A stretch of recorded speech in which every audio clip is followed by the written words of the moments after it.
Alright, now today I want to talk about RPG genre explanation videos.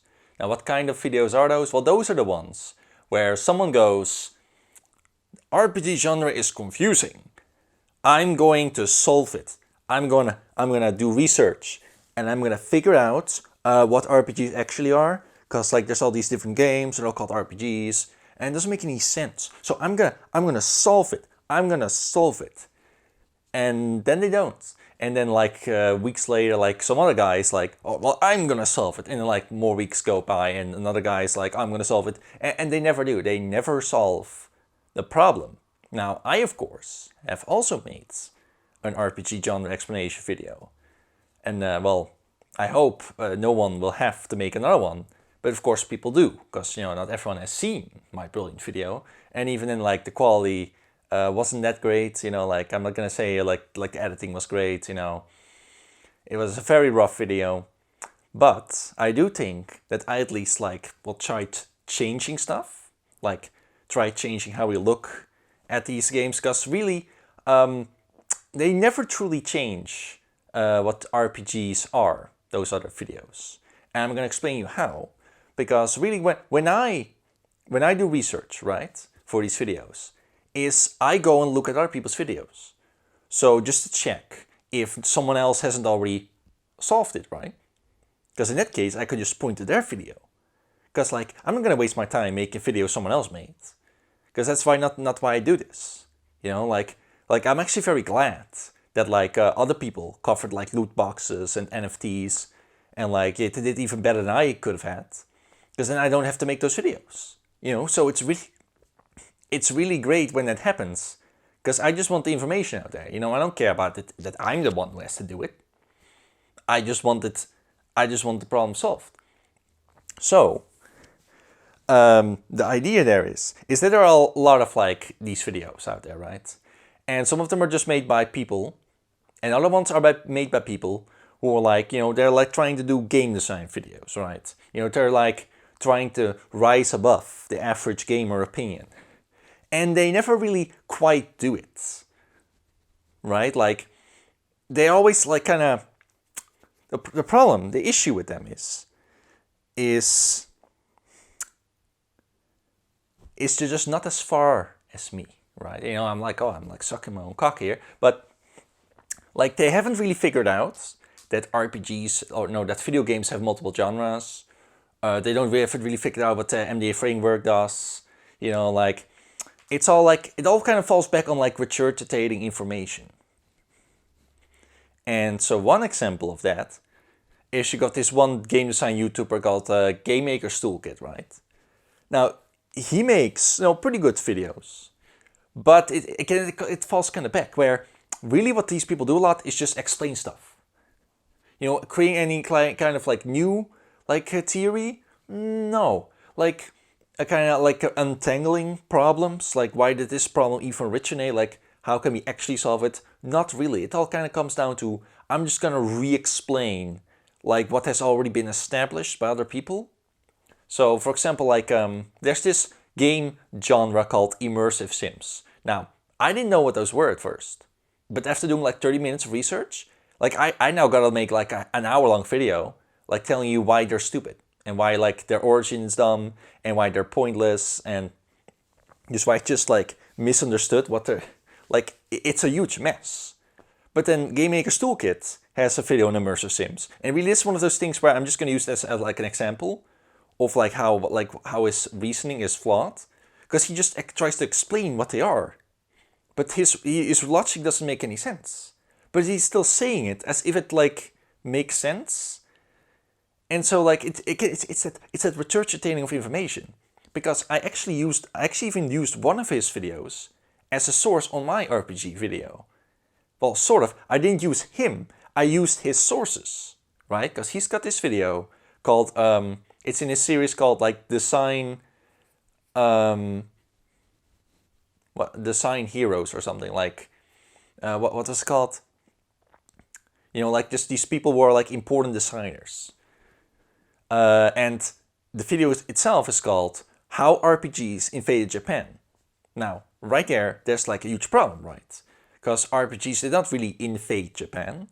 Because of course this video is about like Dragon Quest and Final Fantasy, you know, and how first you had like Dungeons and Dragons, and then you had Ultima and Wizardry, and then came over to Japan, and then they got inspired by those games, and then made other games that were inspired by those. And it never really questions, were those games RPGs? You know, like Ultima, was that even an RPG? Was Dragon Quest an RPG? No, it just presumes that. Like, oh, this is a story of how this happened. And like it doesn't question, hey, was Jujori actually that great of a designer? You know, did he actually make an RPG?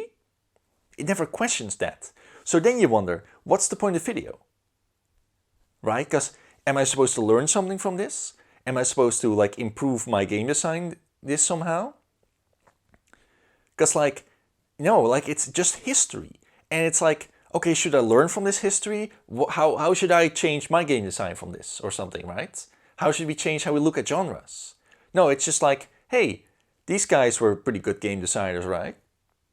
And it's like, well, I don't really agree, but you haven't really proved that. You know, like really, this could have been like a Wikipedia page. You know, it's kind of like that. So he had some good sources, but I just used the sources he used. So it's just, you know, he has sources.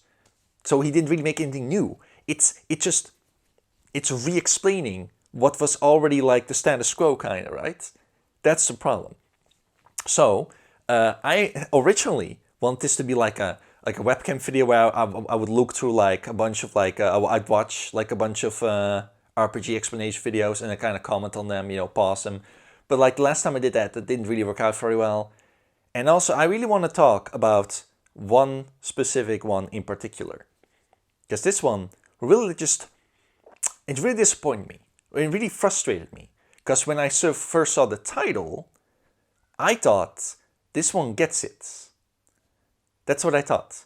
Because the video that I want to talk about is called Why RPGs Were Never About Role-Playing. And like, so first of all, I'm not going to say who made this video.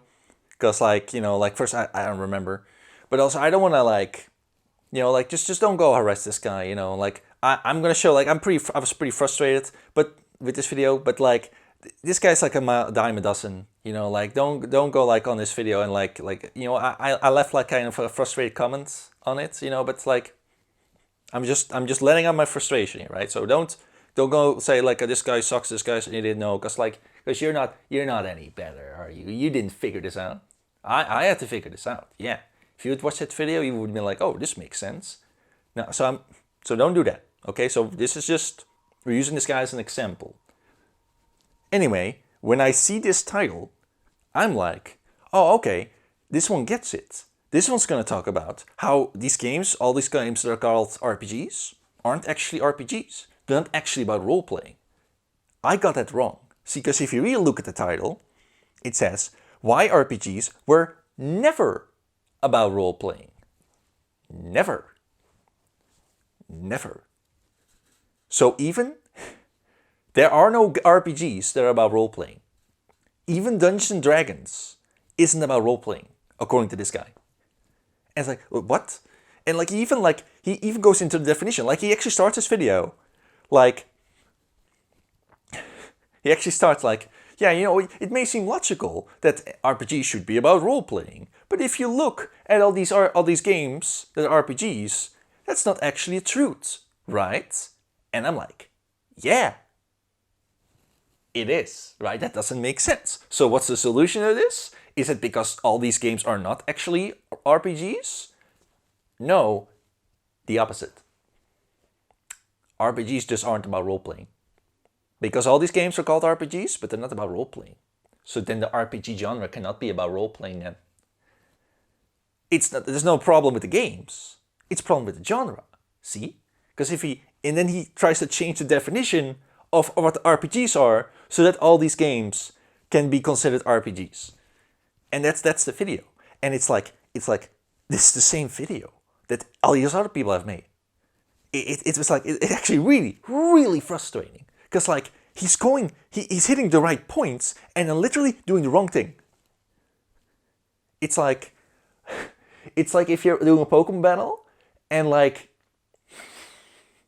it's like they're sending out like, I don't know, they're Politoed, and it sets up drizzle like rain, and you've got your Jolteon and no thunder, and instead of just pressing the thunder button, you decide to like use like you switch into your fire type, and maybe you're doing like a double switch, but I don't think that's, even if the opponent like switches into their Ferrothorn, like your fire type move's not gonna do anything. It's like you had it on a silver platter, like a thunder would have done like great damage to the Ferrothorn. What are you doing? It's like I'm gonna do the worst thing, the exact opposite of what I should be doing. Because that's really the weird thing, right? Is that ultimately, and this is again that kind of a gamer thing, where this guy is, this is one of those guys where his channel name was kind of like, oh, game design something, I don't know, but like he's trying to be like a game design YouTuber, but he's talking like a gamer, where he's like he doesn't want his favorite games to not be called RPGs. And that's really the one thing that you have to remember about all this, is that the one thing, everything can be changed. RPGs, the definition of an RPG is, that is as malleable as wet clay. Completely malleable. Like cotton candy, oh yeah. Slime, oh yeah, malleable. We cannot, however, stop calling Final Fantasy VII RPG. That is secret. That is the Mount Everest. We cannot change that. And that's what you're gonna have to remember. That's the holy words. That's the Constitution. That is the one thing cannot be changed. Cannot be changed, right? So really, like, this is gonna be a long video, because I'm gonna talk about how people are like obsessed over genres, about terms and definitions, because like the concept of terms and definitions, people don't even really understand that. Like they're all talking about, like these people are trying to explain genres and what terms and definitions are, when you can tell they don't know what those things are even, what the point of what is a genre in video games. They don't know. I mean, I figured it out, because it's dynamics, right? It's mechanics and dynamics. They haven't figured it out. So they don't have the tools yet. But they're just trying to like solve it anyway. Oh, and we're also going to talk about evolution. Yeah, evolution. We're going to talk a lot about evolution for some reason, because of the video. But anyway, so this video, it actually does go into like the history of D&D, because like really there's three parts of this video. There's the beginning, there's the end, and there's the middle. The middle sucks, because it's just going through the motions. Like the beginning is where the problem lies, and then it takes like a premise, and it's a faulty premise, and it just keeps like trying to make something of a premise, and it's like the middle part is kind of depressing, almost like blocked it out of my memory, because I rewatched it yesterday, and I got extra annoyed, because I feel like I forgot a bunch about it. Yeah. Oh, also I'm gonna like that webcam thing didn't really work out, so I think I'm just gonna like put in like clips to like explain from the video. Usually I don't like doing that in like casual talk, because that's not really the point of the format. But in this case, like I'll just do it. Okay. So, yeah, and like it goes into history of D&D. It mentions chainmail, so it like he did research, but then he like interpreted it wrong. It's like, oh, here's some history, but let's not interpret it correct. Let's interpret it like wrong, right? Yeah, and like he even starts this video out like talking about like how Dungeons & Dragons, like even Dungeons & Dragons, not an RPG. Like, or it's not about role playing. It is an RPG, but it's not about role playing. Sure, it had some role playing in there, but just has a few like loose ideas, While it would be very convenient for Dungeons & Dragons to be a complete blueprint for all subsequent RPGs, D&D, particularly early D&D, was kind of a mess, and made up of a bunch of different conflicting ideas, all pulling in different directions, that makes it impossible to use as a template for the whole genre. And like, okay, first of all, that's because video games have multiple genres, right? Like dungeon crawler, you got some progression mechanics, turn-based combat, like turn-based, that's a genre, right? So that's part one of Dungeons & Dragons genres. No, because like this again, it's RPG. That's it. A game can only have one genre, and RPG is like the king of them, right? So Dungeons & Dragons basically gets kind of slandered a bit. Like, oh yeah, they didn't know what they were. It was like loose ideas. it really like just kind of poisoning the well, like just kind of set up for this like faulty premise, right? So really annoying. But anyway, the video actually starts out with a framing narrative. And that's actually a really good idea, right? Because you really gotta have like a little like set the tone, right? Because in my video, I used Way of the Samurai 4 as my framing narrative. Because I want to show how like, Orientalism is bad, how, because there's this idea that Japanese and like Westerners like roleplay differently. And a big part of my video was saying, no, like people actually play role-playing games like Call of Cthulhu in Japan and then role-play them. They actually do role-playing, like there's no difference. That the problem is that people just don't role-play in general, really. Like most Westerners don't actually role-play. They don't. They just like killing things and getting experience points and like doing quests, and like that's fine. But where are the role-playing mechanics, right? Where are people actually role-playing? Because like one thing, because people always talk about role-playing mechanics like, oh, leveling up, experience points, but they're never talking about alignments from Dungeons & Dragons, right? Because you're like, oh yeah, it had some loose ideas. Okay, well one of those ideas was alignments. How many games do you know that have alignments? Why didn't they copy that? Why doesn't Dragon Quest have alignments? I don't know, like, is there like a law that you can't have those? Like, oh no, you don't need those to be an RPG. Why not? Why is leveling up considered one? Like, the super, like, RPG mechanic. But then, like, something like alignments is not.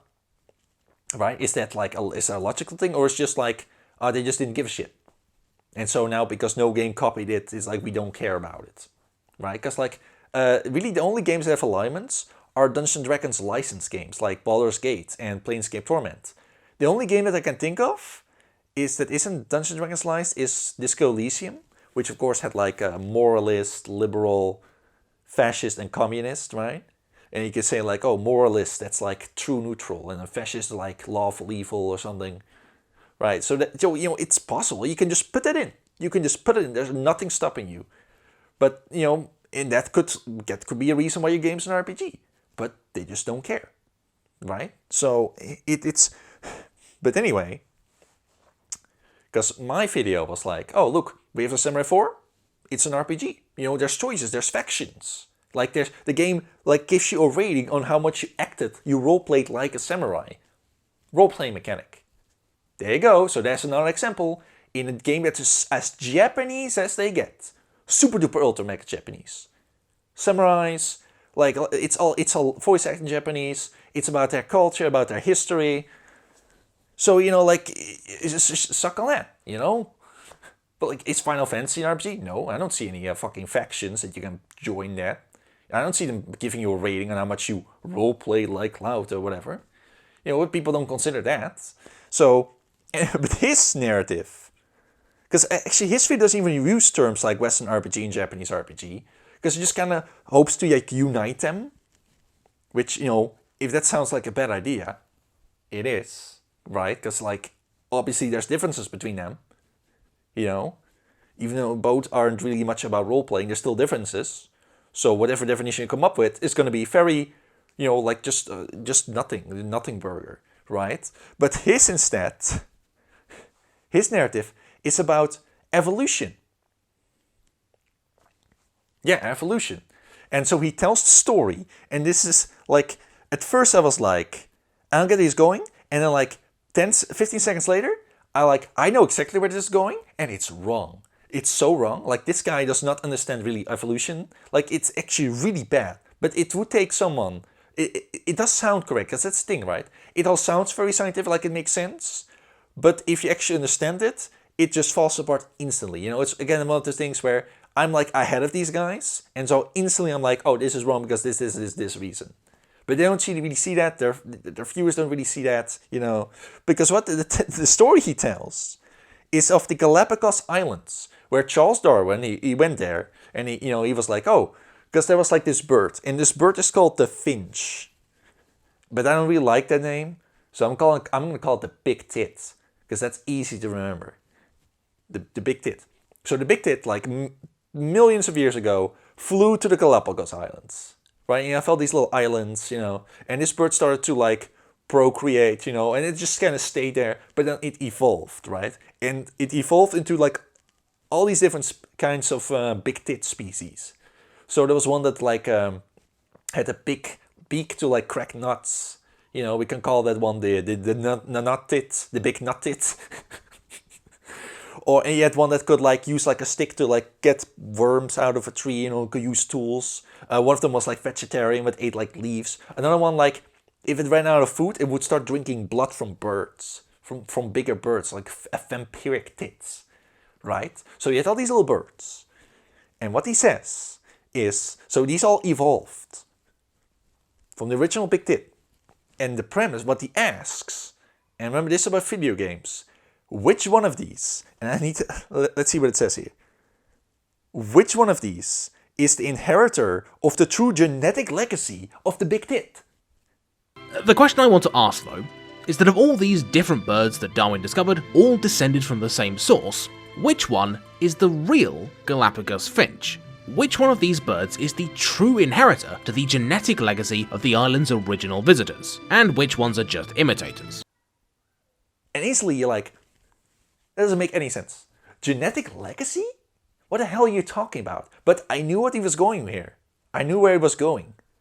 He was going to talk about the video game design, like the video game genre bloodline, right? Because, and I literally talked about this in my video on the game-like genres, right? You know, Metroidvania, that's Metroid-like, you know, like rogue-like, Souls-like. Because the way people think about these genres is you got like Dungeons and Dragons, and in any game that's inspired by that game, also an RPG. A Dungeons and Dragons-like. That's basically how the word RPG gets used.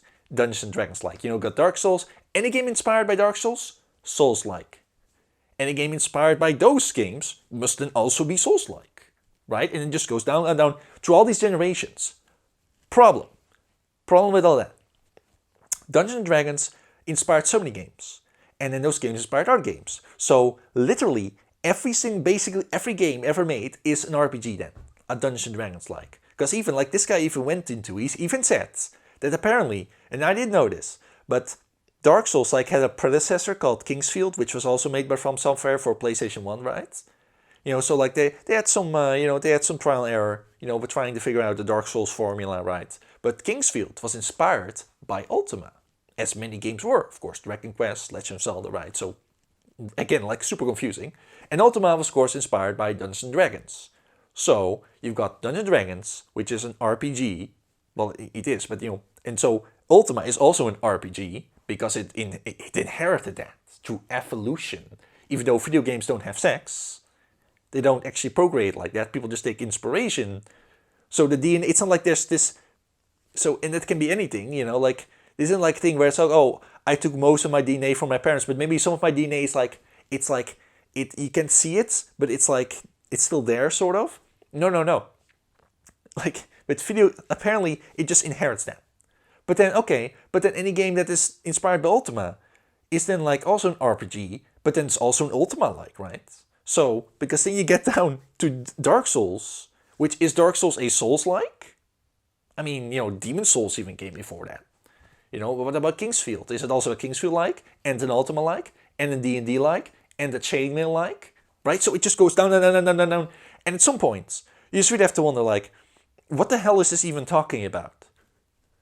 Because here's the problem with the original, like, premise, right? This big tit bird.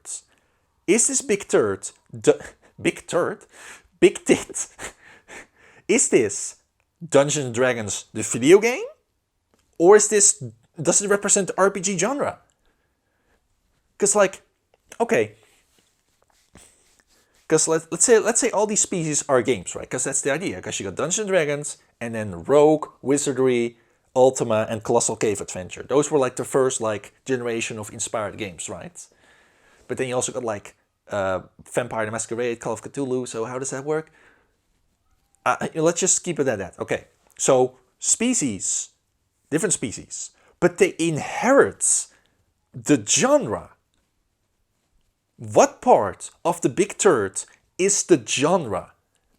The big I keep saying big tit. Like, what do we say? Is that like because it's a bird? Is it like its genus? Is it, what about the big the big tit is being passed down that we would say this is the genre of this bird? I don't know. I don't know what this guy is talking about. But let's put it like this, right? Let's use a Pokemon analogy. So I'm fixing this guy's analogy. See? So I kept thinking about this. Like, it didn't take me that long to figure this out. But still, like, why do I have to do this extra work? So let's take Eevee. We have the Pokemon Eevee, right? So that's like the big tit. Eevee goes to the Galapagos Islands. There it evolves all these different evolutions, And of course, Pokemon evolution it's kind of like a mix between extra evolution and like a caterpillar. How a caterpillar changes into a butterfly. Like, not important. But you got the species Eevee, and then you got the species that evolve from it: Flareon, Espeon, Umbreon, Jolteon, all that. And they're different species, right?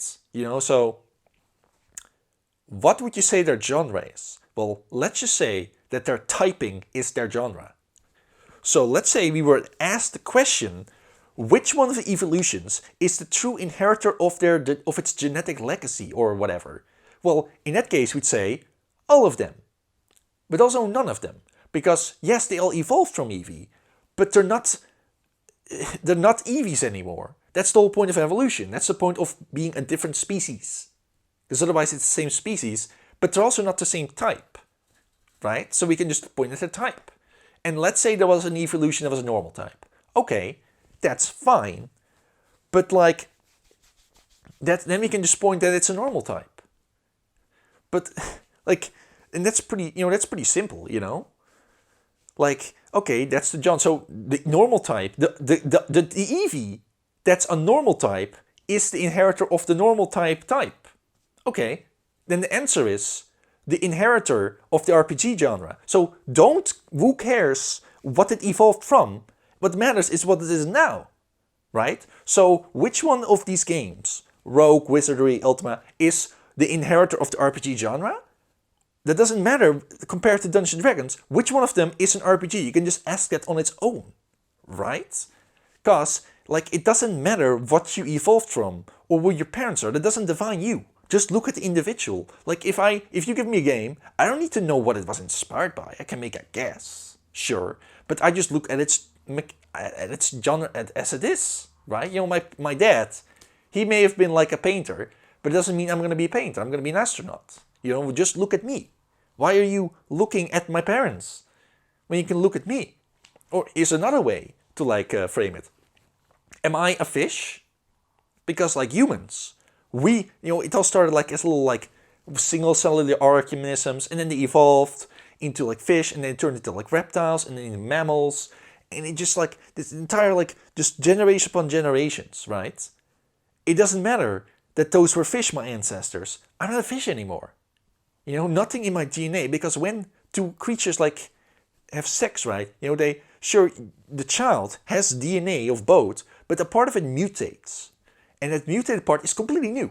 Like, it completely mutates. And over generation after generations, that fish is just gone. Right? Like, I'm not a fish anymore. I'm not in that genre. Genres don't need to be handed down. They can appear on their own. Because, this is like, again, like, I'm way ahead of these guys. Because in video games, what is genre? Well, mechanics and dynamics are genre. And what are the mechanics of animals? Their abilities. And abilities can evolve. They can appear suddenly, but they can also disappear through evolution, right? Because, we used to have tails, Then they evolved away. Kiwis, ostriches, used to be able to fly. Now they can't. Fish could breathe underwater with their gills. We can't.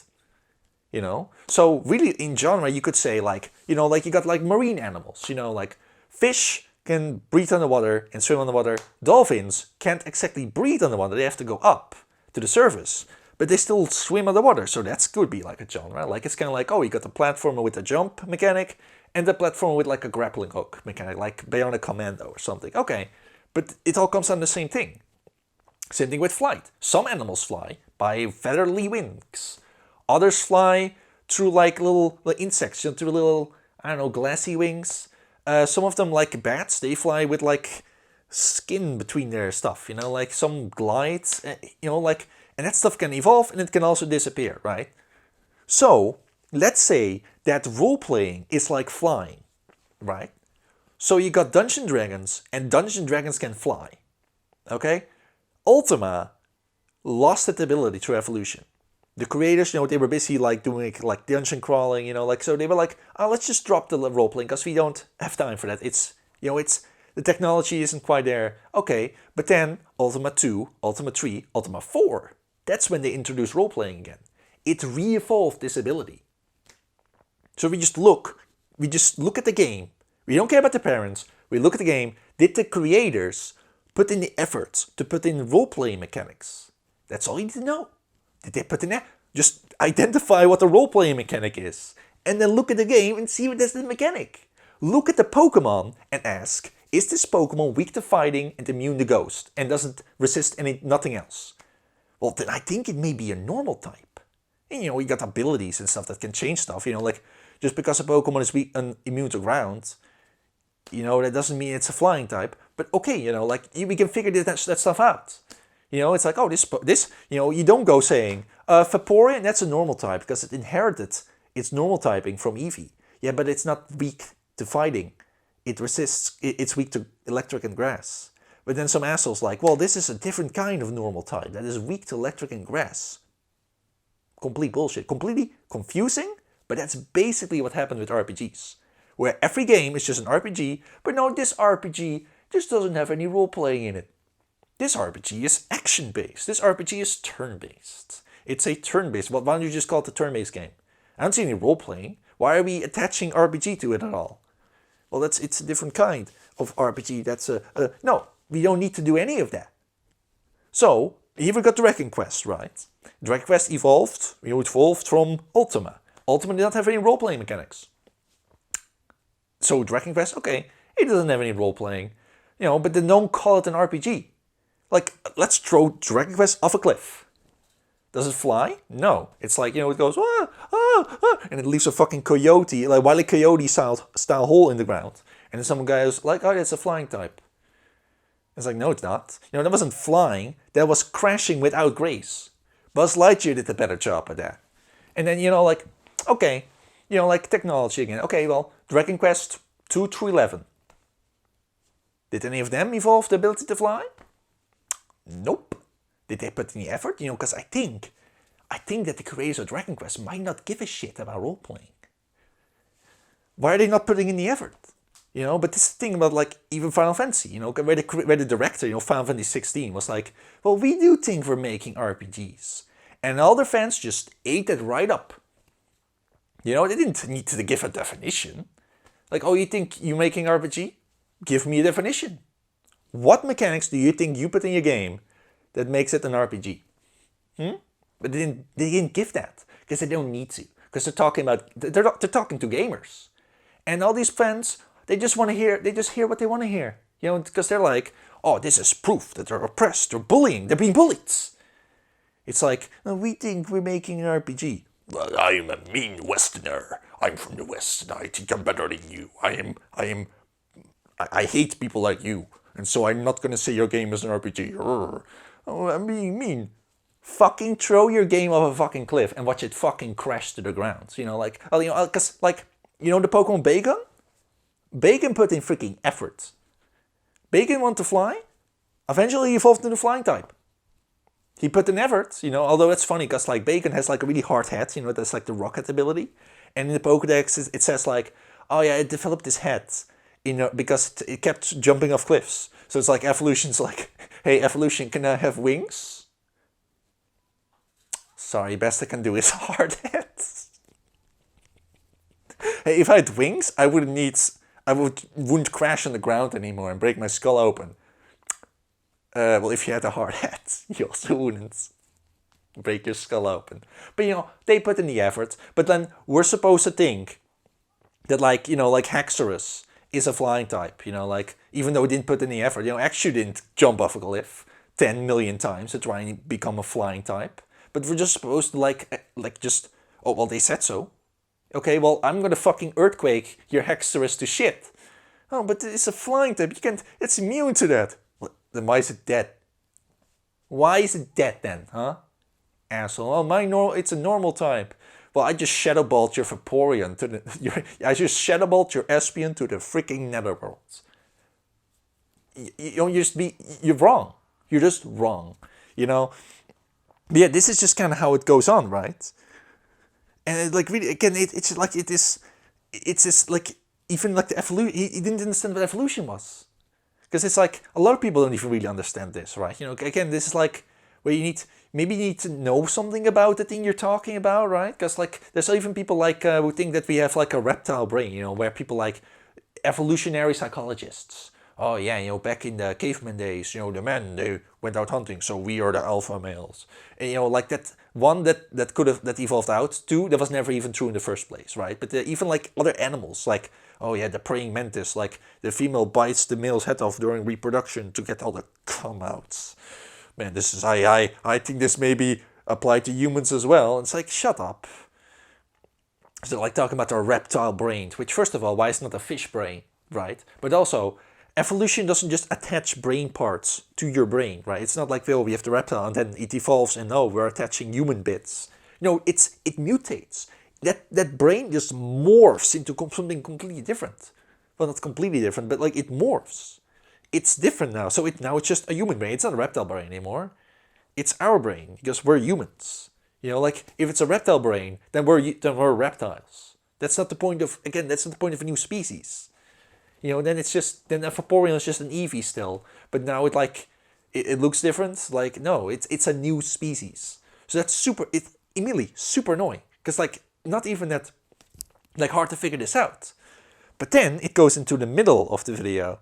And this is the part where it just like, it just meanders. Like it just, because so to go back on like the genres again, you know, bats, and because one of those big tits was vampiric, right? Well, what's also vampiric? A bat. You know, bats fly, and this bird flies, and they both drink blood, right? So they're like in the same genre, right? And there's also bats that eat fruits, and there's bats that eat bugs. Okay, you know, those bats are all related to each other, but they have something less in common with this bird, you know, like, that's just kind of how you look at games, you know, games can have multiple things, different things in common with other games. They don't need to be directly, like, related. People can come up with this stuff on their own, sometimes, you know. So the rest of the video is, it's so lame. It's so lame, because he even says, like, oh yeah, you know, because he says a thing where, oh, Dungeons & Dragons, he had a lot of loose ideas, you know, like, oh, roleplay. You know, it may seem, you know, at first you think RPG should be about role-playing, right? You know, because that's what it says in the dictionary. But, you know, if you look at it, it really doesn't hold up to scrutiny, because, you know, role-playing is about, like, embodying a character and doing actions in that character's, like, personality. But World of Warcraft and Final Fantasy X don't have that. They're role-playing games, they're games about role-playing, right? Well, yes, kind of, but also, it's not quite that simple. Role-playing as we tend to define it, that being freeform improvisational storytelling where you can do whatever you want and where the world and the other characters are expected to react around you, can be a lot of fun. But very few RPGs actually provide this experience, and most don't do it very well. For example, several core canonical RPGs offer very little in the way of immersive customization or narrative agency. It's like, yeah. Why is that? Well, it's because RPG is not about role-playing. So I'm going to redefine what an RPG actually is. You know, because an RPG being about role-playing, that makes too much sense. No, we need to change the definition so that we can keep calling Final Fantasy X an RPG. Because again, everything can change, but we cannot stop calling Final Fantasy VII an RPG. Don't you dare. Don't you fucking dare stop calling Final Fantasy VII an RPG. I'm gonna come to your house and I'm gonna strangle you. That's the one thing we can do. Doesn't help. That's the problem. It's this side problem, not the other side. No. So then it goes into, man, the middle of the video is just meandering. You know, like he's so it's so lame. Like again, I could like go point by point. Because like, he's like, I've been trying to solve what RPGs are once and for all for a few weeks now. Oh, for a few weeks. Oh, okay. You know, I've been working on it for like a little bit longer. And I actually came up with like a solution that like, was actually like change stuff. But I guess, you're gonna change it once and for all. He didn't. Like the solution he came up with it was old. That's the sad thing. It was old. Oh my god. But yeah, it's like it just because what he went to do is he just went through all these kinds of these genres that are known that have RPG in the name, right? So he did talk about immersive sims a bunch, but then he also started talking about computer RPGs, and he says, oh, computer RPGs were named that because they were RPGs played on a computer. Which, first of all, that was probably came up with people in the beginning when, like you had tabletop role playing and then you had, video games. And video games played on a computer. So it's like, Dungeons and Dragons on a computer RPG. But of course, like, this was specifically like, computer? That must be only on PC. Because a Nintendo and a Super Nintendo isn't a computer. I mean, it is. It literally is. Oh, that's a console RPG. So, but then other people took like computer RPG and started turning into a genre. Like that's different from other RPGs or something. These games typically get called CRPGs or computer RPGs, and that's because the technological advances they were based on mostly started on PC and only ever really trickled into less powerful, less flexible consoles. Rather than being focused on raw tactics and resource management, CRPGs offered a much greater focus on problem solving and creatively empowering the player, letting them do stuff like develop non-combat abilities, explore the world in a non-linear fashion, and see their actions reflected in the world beyond heaps of dead goblins. Ultima Underworld, Baldur's Gate, and Elder Scrolls Arena, some of the first CRPGs, all made heavy use of open-world gameplay and emergent mechanics like using torches to make popcorn in order to create not just a series of combat encounters, but a living, breathing world that could be approached in multiple ways and rewarded building a character with a unique set of skills that pursued a unique path through the game.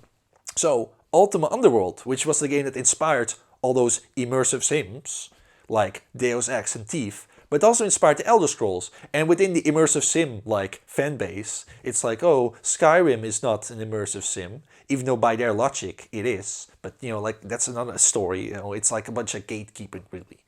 But it's like, computer RPGs are all about like basically he was describing an immersive sim, but now he was calling it a computer RPG. So it's like immersive sim, but no, I still need to call it an RPG. Right? It's like that, where he's trying to take immersive sims and turn them back into like an RPG genre, because RPG is the king and it has like sub-genre. It's like the Pokemon B-Barrel is not a normal water type, because again, like multiple genres, that doesn't really fit the narrative or something. So instead, B-Barrel is a normal type. That's also a little wet. It's a wet normal type. It's a immersive sim RPG. Or something. So it's made no sense. But it even went into, and so the thing about Colossal Cave Adventure, right, is that the Colossal Cave Adventure was the first adventure game. Because of course you had Ultima, which was called an RPG, but then Rogue was also called an RPG, but it of course spawned a roguelike. So now you get that kind of like a weird problem right there, right? Colossal Cave Adventure was the first adventure game. And I'm gonna make a video about this. But adventure game is actually short for Colossal Cave Adventure-like.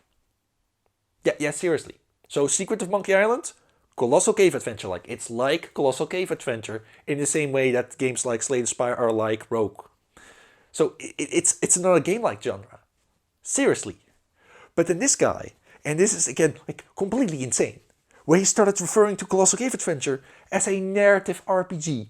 Of course, JRPGs aren't the only kind of role-playing games that put story first. Narrative adventure RPGs are just as focused on story, but in a very different way. See, not all original adaptations of D&D cut out the freeform story stuff to make room for the combat rules. Others went in the complete opposite direction and removed combat entirely because it only got in the way of player narrative agency. These text-based games, like Colossal Cave Adventure, Zork, and others, were the very first narrative adventure games, and are just as much a part of the D&D lineage as Wizardry or Rogue. These narrative RPGs sometimes get rolled in with CRPGs, and there's a fair degree of blur between them, but I think there's merit in highlighting them as a distinct entity, especially given their unique design lineage and overall focus on story freedom over mechanical freedom. Yeah, Lost Cave Adventure is an RPG now because it...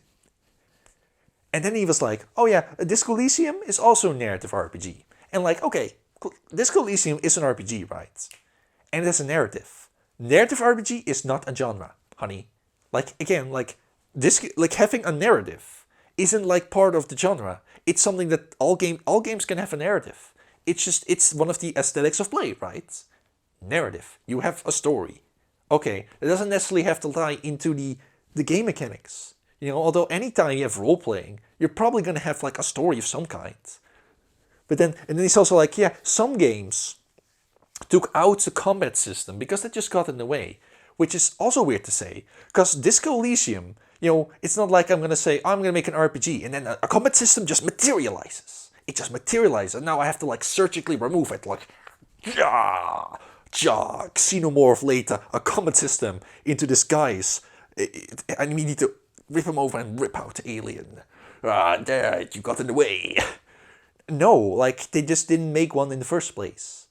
But it's like presumes that an RPG needs to have a combat system.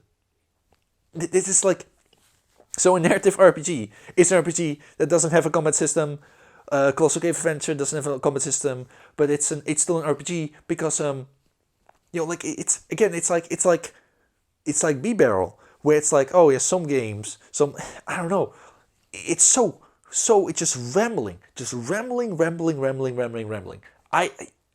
was just like no proof, no sources, none of that. Just rambling, trying to explain how all of this like fits into, basically, really he just took anything that was ever had the word RPG put into, and then tried to it's trying to explain, it's trying to re-explain the status quo, and that's really the problem with all of these videos. It's like, you know, someone's like, RPGs, I don't understand what RPG is because it's really confusing, and then someone goes, yeah, no, it actually makes perfect sense. I'm going to explain it to you. And then they just ramble on and try to fit into this giant, complex narrative. And they're like, there, I solved it.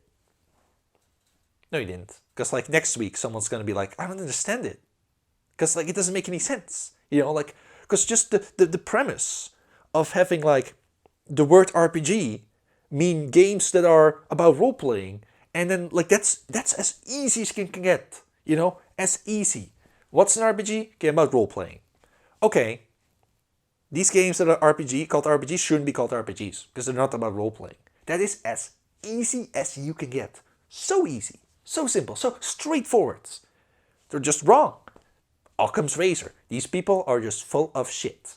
But that's a too big of a pill to swallow. So everything needs to be re-explained. Everything. Because the ultimate, because it's just incredible, right? Because really what the video is trying to do is saying that the RPG genre changed, right? Because the logic here is that as new games come out that are called RPGs, the RPG genre has to change to that. This isn't a thing where the RPG has a definition and then you look at games and hey, does this qualify for the definition? And so we can call it an RPG? No. If Square Enix were to make the next 10 Final Fantasy games about taking shits, but they still call them RPGs, then like in 10 years people will be like, oh yeah, the RPG genre, that has changed from games that are about role-playing to games that are about taking shits. And why? Well, you know, that's the only way it makes sense, right? Because, I mean, look at all these games that are about taking shits. They're all called RPGs, you know, like it can be about role-playing. That's logic. That's actually the logic it went into. Because I'm just going to tell you what the final conclusion was, right? Yeah, like the genre changes. Oh my god. The final conclusion was that RPGs are games about character. RPGs, more so than any other kind of game, are all about getting you to care about your character or characters, and the way that they can change or progress over time. Whether you care about their evolving combat power, their ability to manipulate the world, their personal journey, or the consequences of their actions, this through line of being put in control of a little guy, or sometimes several little guys, and gradually nurturing them as you play, is a common factor among all RPGs. Even the role-playing activity that gives the genre its name, where you get to create a character from scratch and define who they are, is just one of many ways to tap into this fundamental appeal. Character. And I was saying, like, that is so fucking broad. Like, what does it even mean? Well, that's the thing. It means everything. Literally, like, it's like The Incredibles, you know? Every game's an RPG now. Because, and of course, like, because really what he was saying was that an RPG is any game where you level up and get experience points, or you control a single character. But he didn't really phrase it like that. No, it's really score about character, which, you know, just basically means that any story where there are characters, because it's like, oh, it's any game where you come to care about a character or characters, or you like watch them change and grow. So everything in the history of ever, you know, maybe like not Tetris. That's like the one like exclusion. But like, you know, even if your movie like Star Wars, well, I come to care about these characters. Well, then that must be an RPG, right? Because really, like, what's so lame is that this is a conclusion that 100 other people have come to, right? Because what it does is take every game called an RPG. What do they have in common? Well, they all have the color red in them. They all have characters, and I guess they all have experience points and levels, or like other kind of mechanics. So okay, right? Because I criticized this in my very first video called like RPG Skinner Boxes and how we should define game genres. You know, not very good video, but I said like leveling up and experience points, those are just progression mechanics. And I also said like, if you control like a character, you know, if you're playing Batman Arkham City, you may feel like you're Batman, but you can't like make different decisions. You can't really roleplay as him because the game does that for you. Because you're just following a narrative, you know, like, oh, I'm roleplaying as Luke Skywalker. You're watching A New Hope. You're not roleplaying as him, you're just like going on an adventure with him. You know, you may as well just put a control in your hand and be like, oh, I'm roleplaying right here. You're controlling a character. Okay? But like, this is the problem, right? Every single game it would be better. These people prefer every single game ever to be an RPG than for their favorite game to not be an RPG anymore. That's what it's about. It's just like gamer pride, right? So it's like, oh well, whenever the game is an RPG, none of them will be, you know. And then you question, why don't we change the term from RPG to character game, character focused game? You know, why don't we just do that?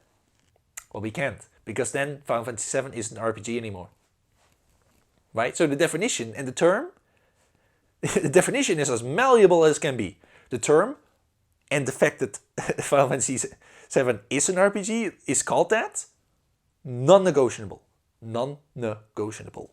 Because what it ultimately comes down to, right, is that, yeah, so literally, if a whole bunch of games come out that are about taking shits and don't even have characters in them, you know, then that has to be an RPG. That has to be an RPG now.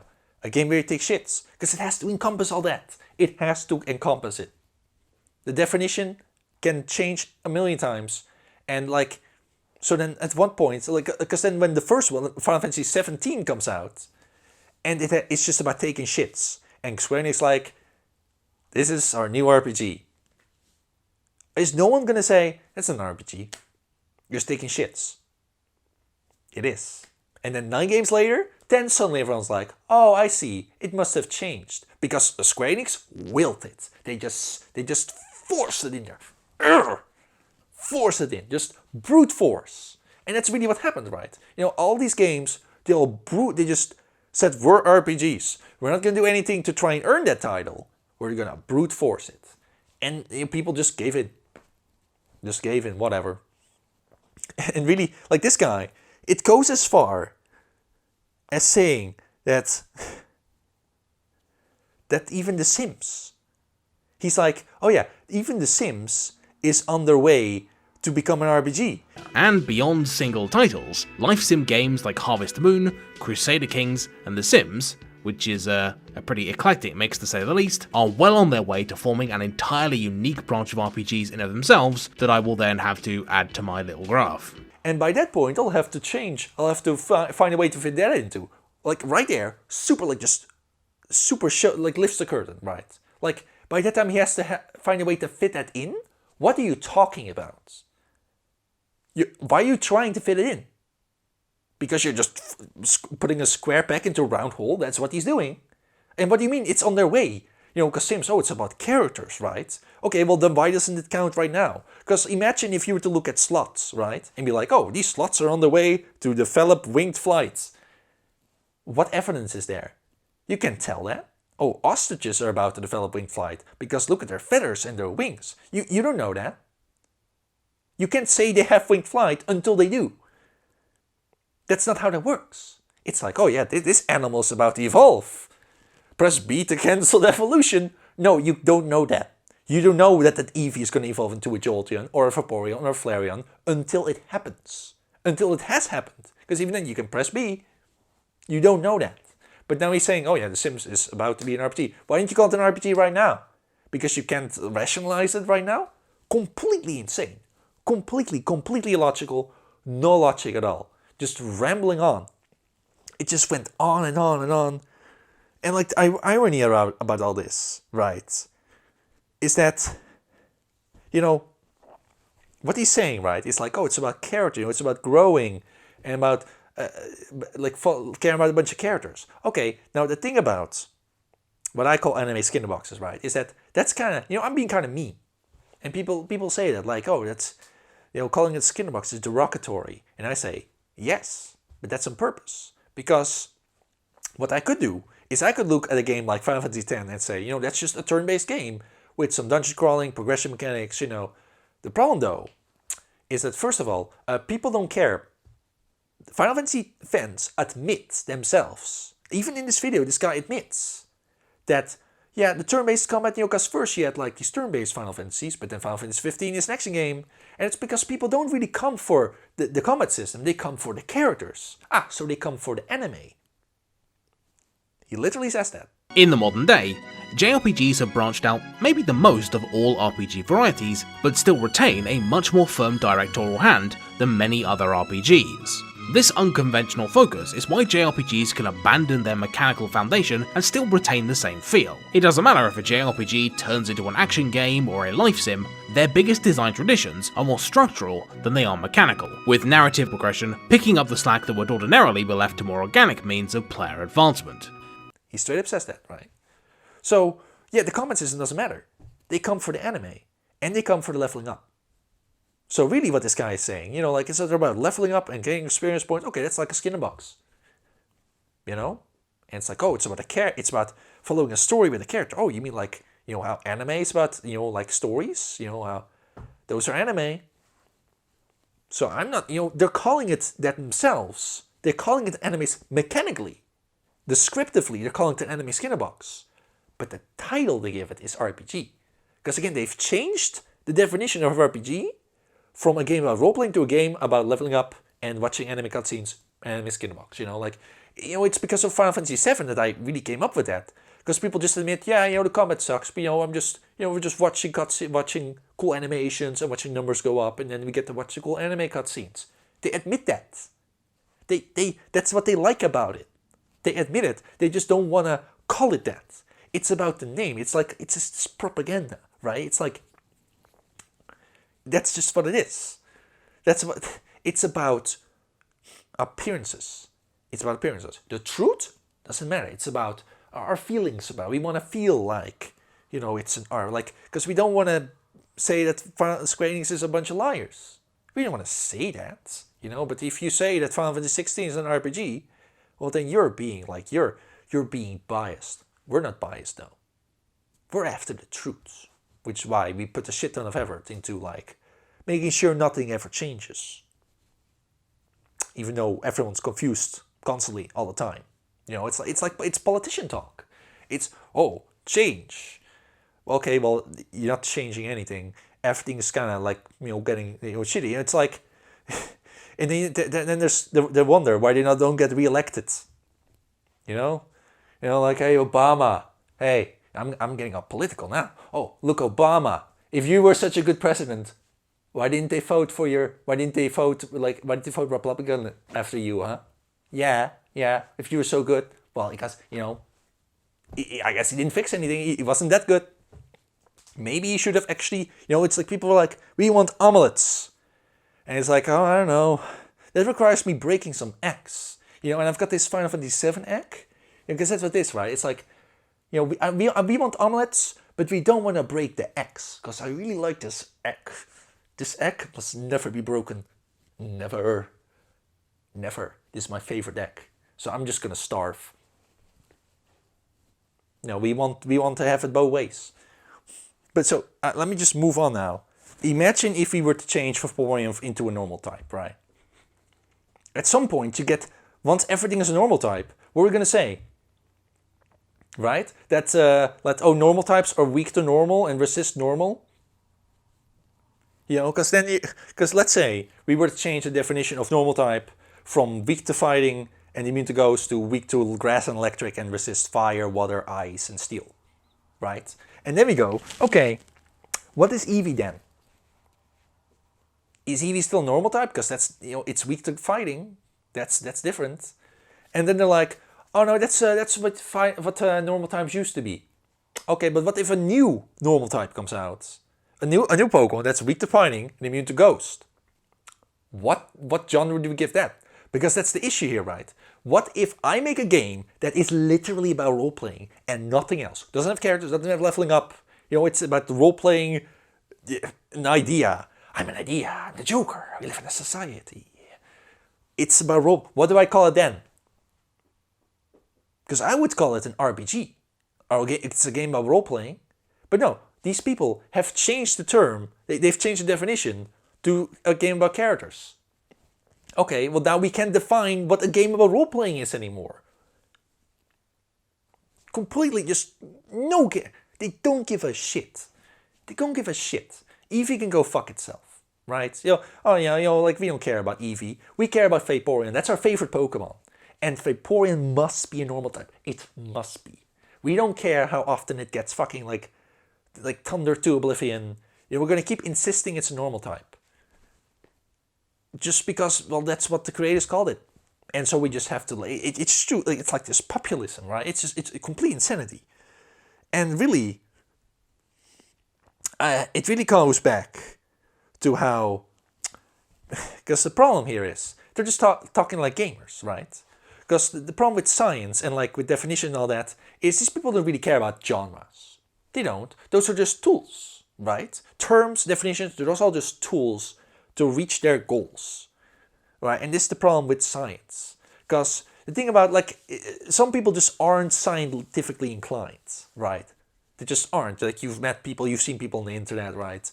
Yet, the problem these people experience is that science is like the ultimate gotcha. It's like a trump card people keep playing against them. Where it's where they always seem to have a Raikiki in hand, change of heart, monster. Where are you getting all these cards? From science, because they have a belief, right? They believe something, and then some asshole comes around and says, science says no.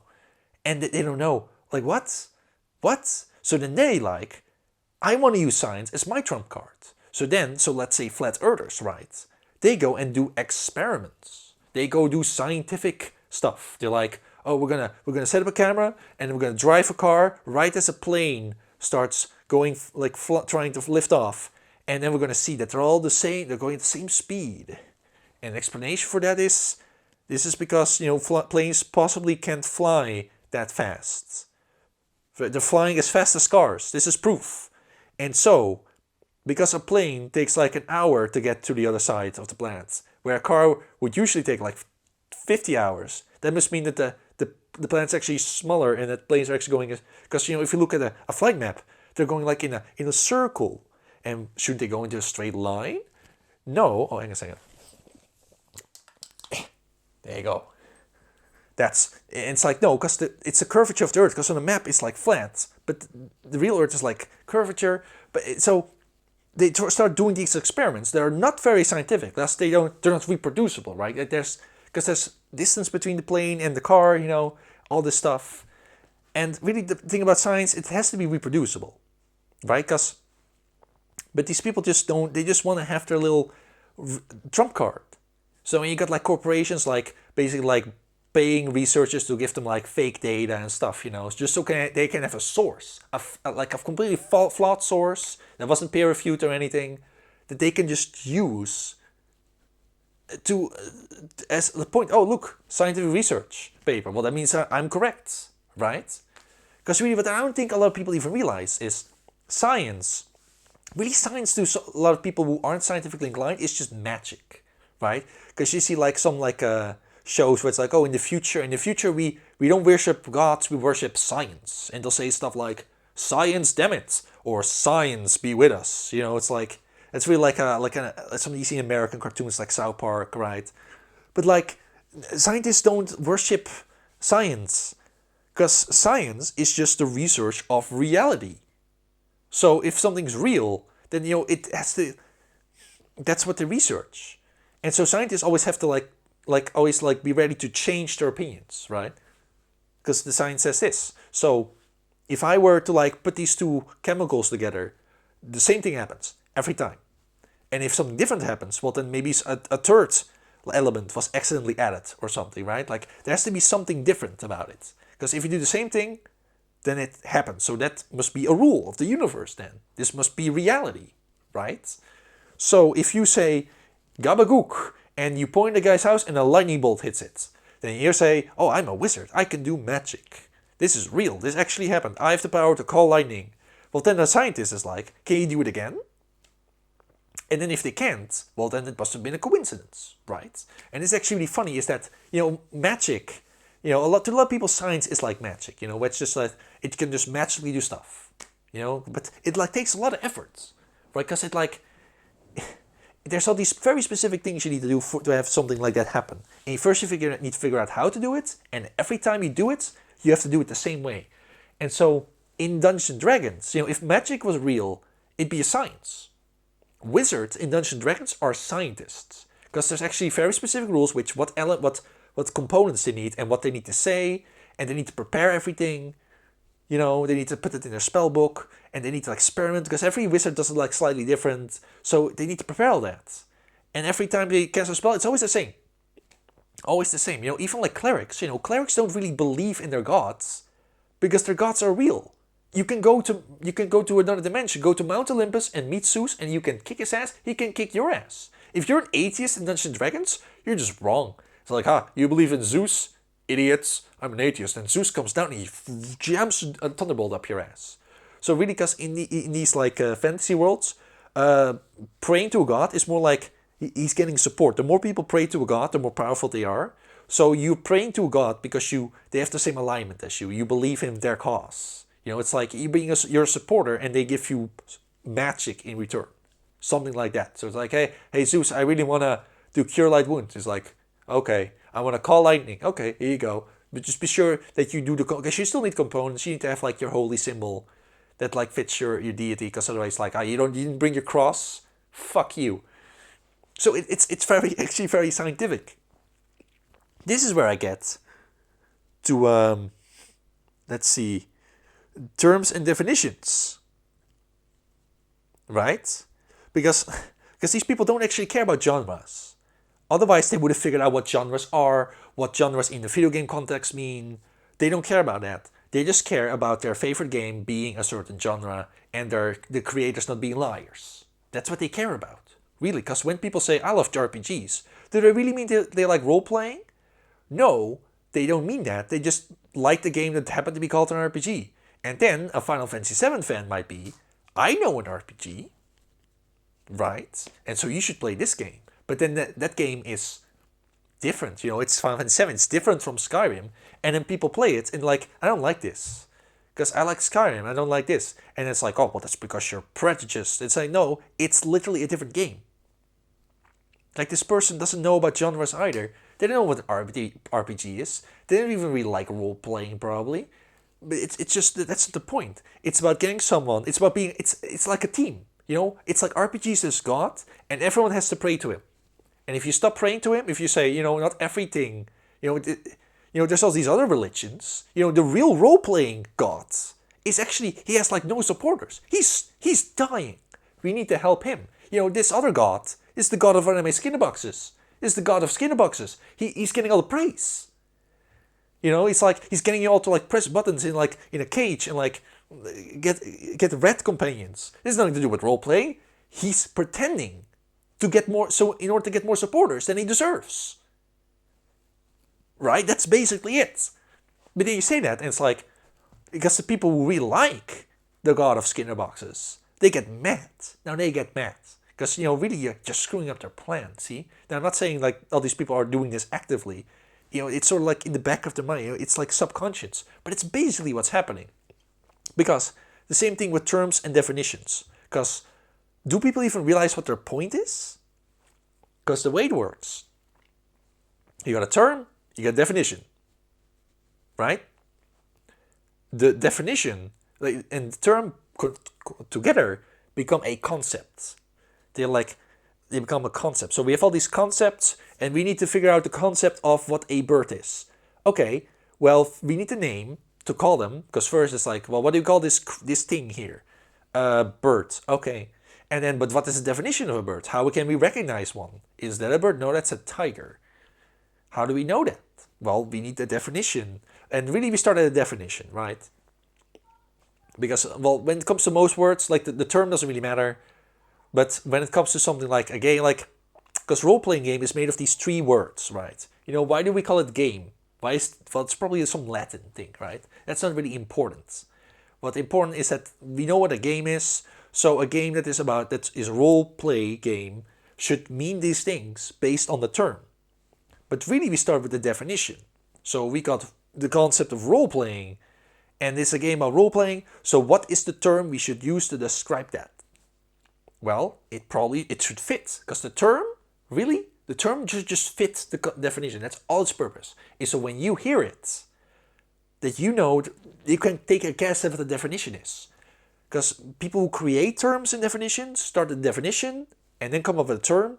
People who just hear about the term first, and then they're like, oh, what does that mean? Well, I have a guess, but how about you explain it? Then you explain it, and then, oh, I see how that makes sense. So any time I hear the term role-playing game, the definition just flashes into my mind, right? So if you got something like the term like bird flu, you know, someone was discovered like a new kind of disease that only affected birds, and it's kind of like the human flu. Okay, well, I'm gonna call it bird flu, and everyone who hears bird flu, they kind of know what it means. It's like it's probably like some kind of flu that affects birds. It's a disease for birds. I understand that now. It's so simple suddenly when you figure that out. And so, whatever anyone says, if the definition of role-playing game should always be a game where you role-play. Anyone, like this guy of this video, who says otherwise, is like just straight up talking shit. They don't know what they're even doing. They don't know what why don't you just change the term? You want to change the definition so much, because you can change it a little bit. You know, like, because what counts as a role-playing mechanic? You can talk about that. You can do that, okay? Alignments, this or that, you know, factions, dialogue choices. You can talk about all that. Fine. But once you change the definition so much, where it's like, oh, it's about characters, well, then you have to change the term to character game. Because it needs to fit. That's what needs to happen. Let's see. Yeah.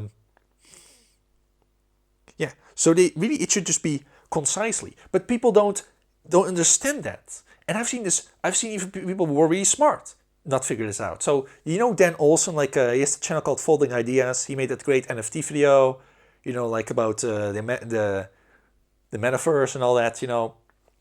Great video essays, right? Like top of the rank, right? He made the same mistake in his video called like This is Financial Advice, which was about, you know, like thumbnail is like Ape Go Space. It was about the GameStop stocks, right? And there was this term called meme stock, right?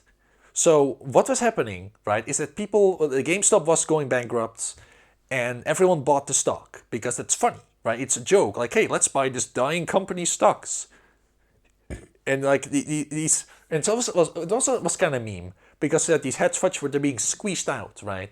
It's like, we're gonna take advantage of these hedge fund managers or whatever, and it's kind of funny because it's like a bunch of like Reddit idiots are like screwing over Wall Street. That's kind of funny. Let's all join in. So a meme stock was a term that was created to fit the definition of a stock that people buy as a joke. Makes sense. Makes perfect sense. Dan Olson, in his video, he goes like, a lot of digital ink has been spilled on trying to define what a meme stock is. Already, that doesn't make sense, because the definition was supposed to come first. Right? And if you were to take a guess what a meme stock is, well, a stock that's a meme. There's no difficulty there. But instead he says, the truth is that what a meme stock is has fundamentally changed. To cut through the noise, part of the problem with trying to pin down what a meme stock is that it's changed. What made a meme stock in 2020 is that aggressively, publicly, buying a stock in a failing company past its relevance is funny. In 2023, though, that wave has crested and broken. The joke is over, but the investors are still around. So, what is a meme stock? It's a stock whose play rests entirely on a concocted narrative of a storied American company under assault that serves as a proxy battleground for the fate of the American economy. Doesn't make sense. Doesn't make sense. He's wrong, right? Because what he says is, because the GameStop stock, the stock changed. That's what was happening. Because people stopped buying it because of a meme. Instead, the people who were left were like, really? It was a conspiracy, like a cult. Like they were gambling on the stock and they were trying to get revenge for 2008. And we want to destroy Wall Street and all the hedge fund managers. And we want to get millions of dollars because we're squeezing them out. It's, our diamond hands will hold these stocks and will make life-changing money. It became this whole cult, and these people didn't really understand what they were doing, and they just this was their only way out. And so these people were actually going insane. It no longer was a joke. It wasn't a meme anymore. So really what happened is that GameStop stock started as a meme stock, but then it became something else. It became a cult stock, or you can come up with a new term, which really is what they should have done. Come up with a new term. But no, instead, it's as if, because GameStop stock was like the first meme stock, it created this new term, this new definition, right? And so it became married to that. And so it's not allowed to change anymore. It's not allowed to lose that time. That term was more important than anything else. The definition changes with what GameStop stock became, right? And so really just come up with a new term and a new definition. Because now, if there's a new like stock that people buy for a joke, what do we call that? Do we call that a meme stock? Well, can't, because we changed the definition. So what you get is it's the same thing. It's like we get all these Pokemon that are weak to different types, but they're all called normal types. Okay, why just come up with a new type? Otherwise, we have a whole bunch of normal types that are weak to normal, resistant to normal, deal normal super effective damage against normal. It's a complete mess. Complete mess. But they don't understand it apparently. Like Dan Olson, a smart guy, but he just got this wrong. Got this wrong. And I'm like the only one who gets it. But like, to go back to the video, because the ending of this video, it's such a cop-out. Really, it's like, what he ends up saying is that, because he has like this ending like Joe, like this plot twist. He thinks he's really smart for this plot twist or something. Because he says, hey, because he's like, evolution, like genres are very complex. Because Charles Darwin, he was actually wrong. See, that bird that came to the Galapagos Islands wasn't a finch. It was actually a spotted dick. Yeah. And all those evolutions, those were actually spotted dick evolutions. And I did not understand what he meant with this. Because what is he saying? That like, okay, imagine if Zigzagoon also had a whole bunch of evolutions with different types, right? He was like, that wasn't an Eevee. That was a Zigzagoon. And those were all Zigzagoon evolutions. Okay. Well, Zigzagoon is a normal type. And all those evolutions, let's say they're also all like electric and grass and fire and ice. It doesn't change the genre, does it? So it doesn't make any sense. But then he's like, but we still call them finches. We still call them evolutions because of the historic legacy.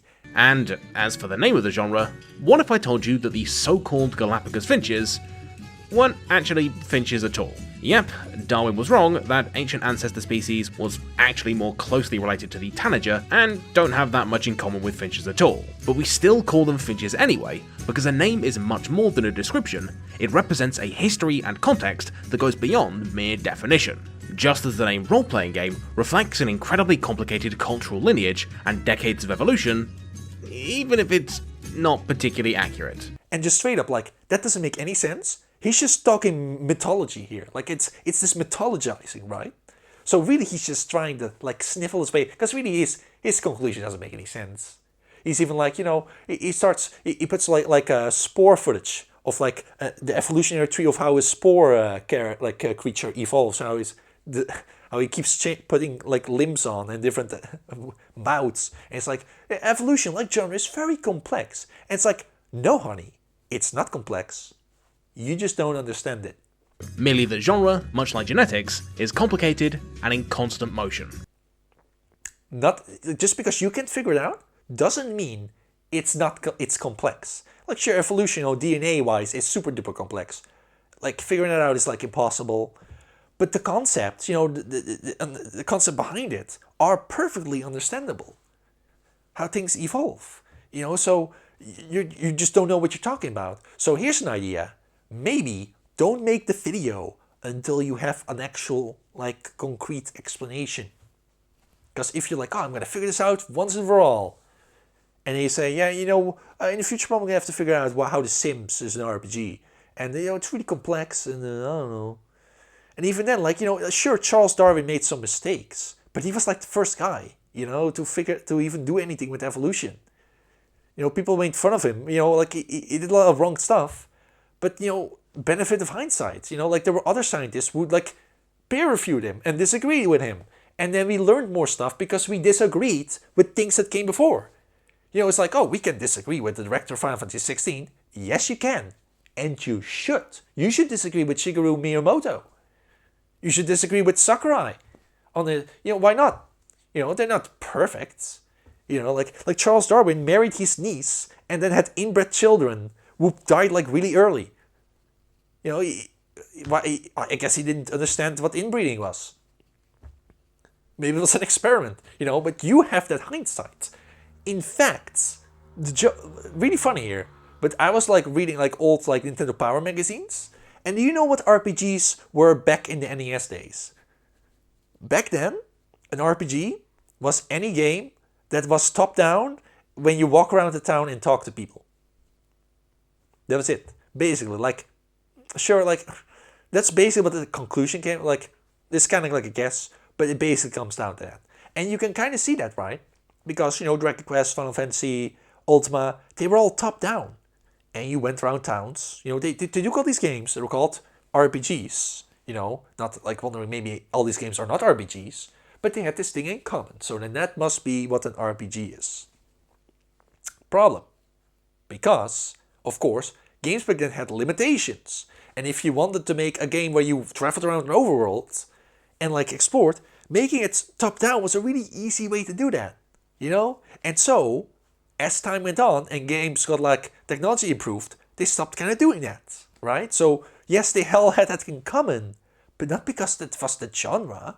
It's because there was just kind of limitation. It's like how roguelikes, how the Berlin interpretation was like, roguelikes, they all have ASCII graphics, which is like, the graphics are, you know, you have, like, letters, like, oh, the slime is the letter S. The letter S is slime, and the walls are, like, asterisks, and the characters are this @ symbol. But why did they do that? Why was Rogue and Adam and NetHack, why did they all have this? Well, one, they were all inspired by each other, but also they were all made in, like, 1982 or something, back when, you know, like, adventure games were just text-based. There were no graphics on computers, just lines you could draw, you know, just symbols you could put on the screen. So they kind of had a limitation, and then the moment that technology improved, you know, Slay the Spire doesn't have ASCII graphics. Because they don't have to. Why would they? But they're, like, pretending, oh, this must be part of the genre because they all have this in common. It's crazy. And, like, even back then, like, Wizardry was not top-down. It was, like, first-person, right? Yeah, even Ultima, when you went to the dungeon, was first-person. You know, like, so already there were games that were excluded. And also there were other games that were included, where they shouldn't have been. Legend of Zelda. Top down, you talk to NPCs. Zelda 2 The Adventure of Link. You know, nowadays people will be like, oh yeah, it's you because you control a character. And you have leveling up and experience when you come to care about Link. Yeah, that's what this guy thinks from this video. But back then they were like, well, you go to a town and talk to people. And on the overworld, it's top down. In the town, it's side scrolling. But like, you know, Simon's Quest, you know, Castlevania 2, you also go to towns and talk to people. But instead there, you go to different towns by side scrolling. So then they're like, oh, that doesn't count. Why not? It's basically the same as Zelda 2. And this again goes into me like me saying that Metroidvanias, you know, like having a map that's interconnected and like going back, retreading in order to get, in order to like use new power-ups in different places. Zelda 2 has that, Castlevania 2 has that, most Zelda games have that. Pokemon games, it's like, oh, I got an HM for cut, I'm gonna go back to Cerulean City to cut that tree down. They all have this. They have that structure. So, you know, so it's like, that's kind of like, you know, that's the thing they have in common. But then other people are like, oh, that's like Metroidvanias. And no, that's just a way to structure the map. You know, like, this is how crazy people get. And so one game that was called an RPG back then was Star Tropics. Even now, on the Nintendo website, it says RPG as one of its genres. Star Tropics was like, you in the beginning of a chapter you can talk to people in overworld, but then the moment you go into a dungeon, it's just like your platform jumping on a little queue on like tiles. You're finding enemies with your yo-yo in an action format. But it's called an RPG now because top down, just like Final Fantasy. Another game, again, this was literally in Nintendo Power, Gargoyle's Quest for Game Boy, which is like a spin-off of Ghosts and Goblins where you play as one of the devil guys that like harass you. And you go around platforming through levels and shooting enemies. But then when you're like going from level to level, you're in overworld and you can go and save at like a house and buy maybe like an extra life or something with money. And they're like, oh, look, it's an RPG. The logic is nothing. And you really wonder why. Are there any people from back then who were alive back then who saw that, accept it, and then now they're like reflecting? Do they reflect? And say, well, back then we thought that was RPGs. Well, now we're correct. Now we got it right. Because back then we took all these games called RPGs and then just presumed this. And then we started calling any game that had that also an RPG. But even though there were exclusions. But now we got it correct. Us all taking every game that's called an RPG and saying, and just changing the definition so that they call me RPGs. That's what we do. That's what we do. We don't look at the term RPG and say, maybe it should be a game about role-playing, you know, what is role-playing? That's what we do. It's just complete madness. It just, okay, I've said this enough, but I'm almost done. I am almost done. Almost done. Because the same thing happens with like, something different happened with Metroidvanias, right? Because a while ago, they were like, should we still say, should we still say JRPG? There was also like a thing people complained about. But should we still say Metroidvania? People didn't like the term Metroidvania, which is like the opposite problem. Because suddenly the definition was rock solid. But the term, we didn't like that one. Okay, well, what is a Metroidvania? A Metroidvania is any game where you have a map, and you connect the map, you backtrack and get power-ups. And really that's just a bunch of mechanics that Metroid has. You know, like things are like left out, like, oh, it doesn't need to be a platformer per se, even though like, you know, Castlevania Symphony 9 was also a platform, but you know, none of that mattered. Basically, it's just any game that is like Metroid. But then, you know, because Metroidvania is just Metroid-like, but they stitched Castlevania Symphony 9 at the end of it. Okay, whatever. You know, like having a map like that, you know, having progression mechanics, and having a map that's interconnected like that. Plenty of games have that. You know, Dark Souls has interconnected map. You know, like, then Lies of P is just a linear game. You know, that's a thing that you can interchange. That's one of those mechanics.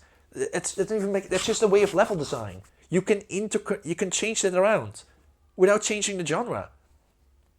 You know, but they don't see it like that. So then they're like, what should a game that is like Metroid's be named? Metroid-like. And then like, I don't like that name. Let's change that. And then they're like, okay, well, what do we change it to? And then they have a gamer discussion, which never leads anywhere. Because then like the director of Castlevania Symphony Night comes in, and he's like, Yiga Fading, because my name is Yiga, and I want dips. I want to be remembered for this. And it's like, well, I'll remember you as an asshole who doesn't care about terms and definitions and genres, and you're just kind of like an asshole. Like, fuck you. I'm trying to do game design here, trying to make things clear and understandable, and you're just taking a fat shit on it. You're ruining it for everyone else because of your ego. Fuck you, right? So, and then ultimately they're like, you know, they're doing the same thing this guy did. It's like, it's so confusing and complex, you know. And then they say, oh yeah, you know, language changes, so maybe in the future, it's like, oh man, I wish there was a bridge here. Well, anyway, bridges are built over long periods of time. Get your fucking hands out of your sleeves, roll up your sleeves, and get to work. Put in the effort, but don't just give up. I can figure it out. It's too difficult for me. Figure it out.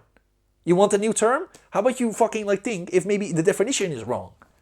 Maybe there's something wrong with your complete understanding of what genres are. Have you thought of that? No, because it's just short-sightedness. And really, that's the ultimate point I really have to make here, is that, you know, I'm very frustrated, right? You can tell. But it's like the same videos over and over because people are just wasting their own time. And I guess it's just kind of a YouTube problem, because my goal on YouTube is to not have to make all the videos I want to make and then just quit, because I just want to solve the problems.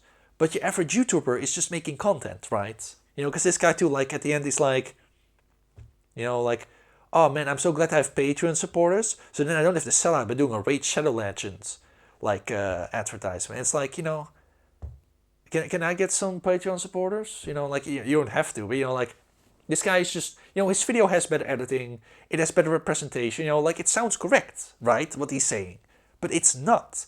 And it's like, he's just, ultimately he changed nothing. He changed, oh, I'm going to change it. He didn't change anything. His conclusion was the same as everyone else. The same. Leveling up, experience points, and like, oh, character focus. Didn't change anything. Didn't solve anything. Made things more confusing, really. So, like, that's really like their goal. Like, don't like first figure everything out and then make a video. Just make a video anyway. You know, like, that's kind of the problem of, yes, like the system of YouTube. Really just, ultimately, like, people don't really even want a solution. Like, people have problems. They want those problems solved. But if that solution, like, breaks with something that they don't want to change, then they'll say, oh, well, I guess it doesn't really need to be changed. You know, it's kind of like cleaning up your room. But you don't want to throw anything away. And it's like, I guess my room doesn't need to be cleaned. That's basically it. And so that's very frustrating for me. And so, because I'm very mean, you know, I kind of act like I say a lot of mean stuff, you know, I say Final Fantasy VII is not an RPG, and it's, people take this as really mean. You know, I think Drag Quest is not that good, and that it wasn't an RPG.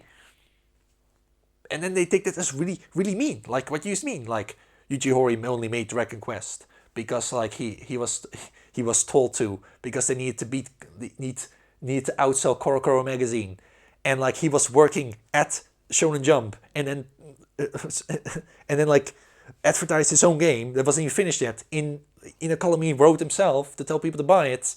And that's like, you know, like, well, yeah, you know, that's kind of true. That's what the truth I got out of it. So like, but that's not nice, you know, because that's changing stuff. That's changing the narrative. That's insulting your favorite game. And I'm sorry that I have to do this. But here's the question. Why do I have to do it? Why don't you just, you know, do it on your own terms? Okay, you know, you come up with a solution. But then like, yeah, I don't really want a solution. Okay, well, sorry, but I'm going to break your egg. I was like, no, not my egg. There's your omelet. Just make you an omelet. You know, I'll make the whole omelet. I'll get it together, put it in the pan, make your omelet, eat, my child. And then they're like, you broke my egg. And I'm like, I'm sorry. I'm sorry. Eat your fucking egg. Eat your fucking omelet. I made an omelet. I provided for you. We're gonna starve. Stop. So please stop wasting your time by making the same video over and over. Please, I beg you. And then please also like subscribe to my Patreon. You don't have to, but because then I can become more popular than these people, and I can kill them, and then I'll be the only game design YouTuber. Game Maker's Toolkit, I'm gonna take you down. That's right. I'm gonna criticize you, and then you're gonna be like, people don't like you. I'm gonna kill you all. I'm gonna be the best. I'll be the best, and whatever. End the video.